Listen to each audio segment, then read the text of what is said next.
সকাল সকাল চলে আসলাম আপনাদের সাথে শেয়ার করার জন্য আলু আর একটা ডিম দিয়ে কতটা সুন্দর একটি ভর্তা রেসিপি তৈরি করা যায়।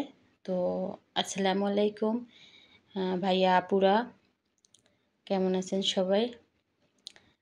তো আপনাদের সাথে শেয়ার করব আজকে আমি দুটো আলু সেদ্ধ করে নিয়েছি এবং ব্রেস্তা করে নিয়েছি, পেঁয়াজ আর দুটো ডিম নিয়েছি আর মরিচ, শুকনো মরিচের গুঁড়ো আর একটু লবণ নিয়েছি। দেখেন আমি কিন্তু পেঁয়াজটা পুরোটাই সরিষার তেল দিয়ে ভেজে নিয়েছি, আপনাদের দেখাইনি। আমি মুখে বললাম যে সরিষার তেলের উপর আপনি পেঁয়াজটা ভেজে নেবেন আর মরিচের গুঁড়া, শুকনো মরিচের গুঁড়োটা নেবেন।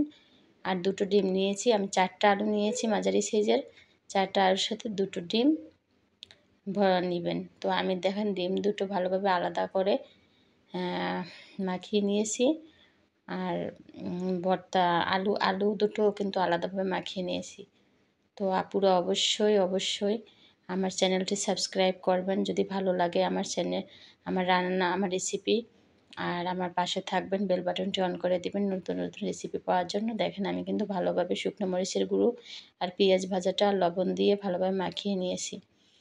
তো আজকে আমি সকালবেলা সবাইকে আলু ভর্তা দিয়ে ভাত খাওয়াবো, এজন্যই আমি অনেক অসাধারণভাবে আলু দিয়ে কতটা সুন্দর ভর্তা তৈরি করা যায় এবং কতটা লোভনীয় এটা আপনাদের সাথে শেয়ার করলাম।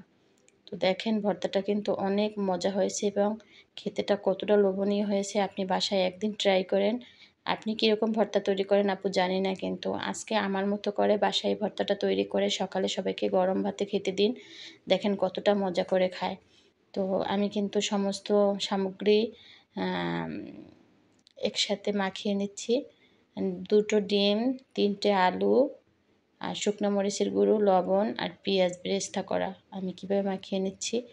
দেখেন এতটা মজা হয়েছে ভর্তাটা যে আমার বাসার সবাই খেয়ে কতটা মানে অনেক মজা পেয়েছে এবং বলছে যে রুটি পরোটার চেয়ে আমি গরম ভাত দিয়ে অনেক মজা করে ভর্তাটা খেয়েছি।